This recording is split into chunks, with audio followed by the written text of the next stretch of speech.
Hello students, today we will start a new poem. It is An Elementary School Classroom in a Slum. It's written by Stephen Spender, a poet who writes mostly about the class inequalities and you can say social injustice.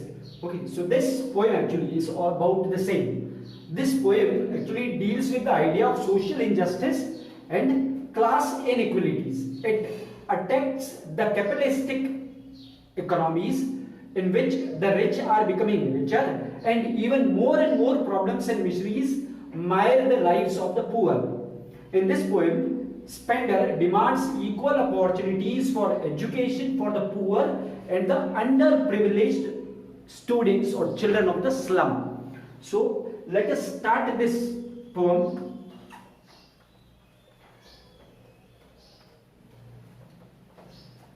In the very first stanza, the poet actually, Stephen Spender, he gives a description of the school children of slum. School children of slum.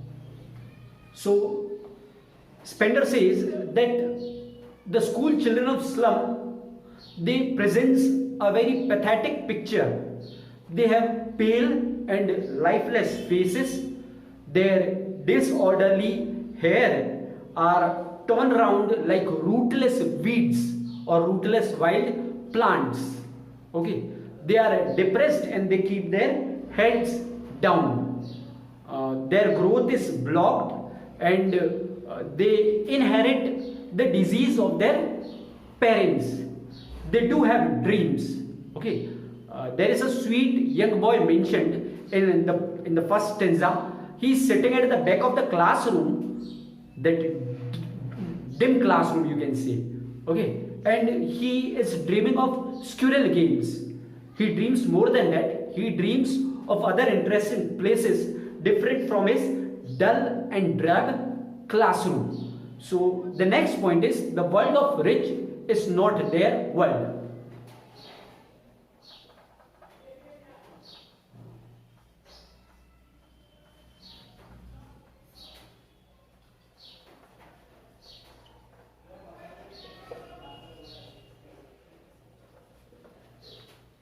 Now, in the second stanza, he goes on explaining that neither literature, means about Shakespeare he mentioned and says, neither literature nor institutions have anything to do with the unfortunate children. Okay, and the bellied, or you can say the belled and the flowery world of the rich is quite foreign to them. It's quite unknown to them. The map of the world is drawn according to the wish and whims of the people in power, all powerful people. Their world has no relation to whosoever or whatsoever with the world of the dirty slums. The world of the children living in the slum is confined to narrow streets and this is sealed in a lead sky or lead blue or lead grey sky. Their stinking world is far away from the spacious world of rivers, capes and stars. The next point, foggy slums blot on their maps.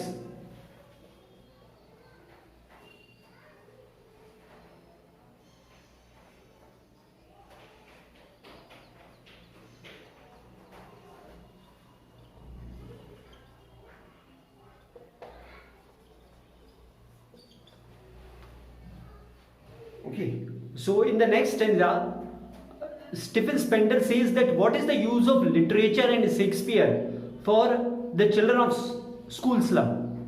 Okay, or schools in slum you can say. Nothing. Okay, the picture of flowers, bells and beautiful valleys have no meaning for them. The map of that world which is drawn is meaningless for them. It doesn't include their narrow lanes and cramped holes in which they live. The world of rich has ships, sun and love. All these, they tempt these children. They mainly try to steal them. So all their time and space of these children are spent in the foggy slums. These slums are like little hells in which they reside. They are ugly blots on the map of the world of the rich. Okay. The next point is freedom from bonds.